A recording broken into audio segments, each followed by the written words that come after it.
താങ്കളെന്താണ് കല്യാണം കഴിക്കാഞ്ഞത്?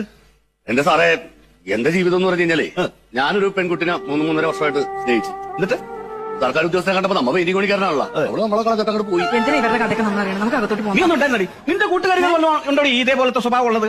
അല്ല, നിനക്കങ്ങനെയുള്ള സ്വഭാവം ഇല്ലെന്ന് എനിക്കറിയാം. കാരണം ഇവക്ക് അങ്ങനെ ഒരു സ്വഭാവം ഇല്ല. കാരണം ഇവിടെ കൂട്ടിലിട്ട് വളർത്തിയതാണ്. കുട്ടി പെണ്ണാണ്, പക്ഷെ മിടുക്കിയാണ്. അങ്ങനെ പിടിക്കാം. എന്നിട്ട് ബാക്കി പറഞ്ഞില്ല? ബാക്കി എന്ന് പറഞ്ഞു കഴിഞ്ഞാൽ ഞാൻ പറഞ്ഞില്ലേ, ഒരു 3-3.5 വർഷം ഞാൻ അവളെ സ്നേഹിച്ചു. ഞാൻ അവൾക്ക് മേടിച്ചു കൊടുക്കാത്തൊന്നുമില്ല. മാല, കമ്മല്, മാക്സി, പാദസ്വരം, എന്തിന് കൃഷ്ണന്റെ പടം വെച്ച മോതിരം വരെ ഞാൻ മേടിച്ചു കൊടുത്തു. കൃഷ്ണന്റെ അല്ല, രാമന്റെ ആണ്.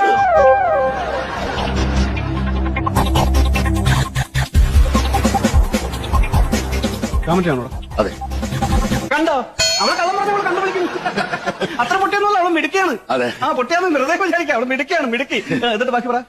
ബാക്കി എന്താണ്, അവള് ലാസ്റ്റ് നമ്മളെ തേച്ചിട്ട് പോയി. വേറെ കല്യാണം കഴിച്ച് സുഖമായിട്ട് ജീവിക്കുന്നു. വാ, പണി എടുക്കട്ടെ.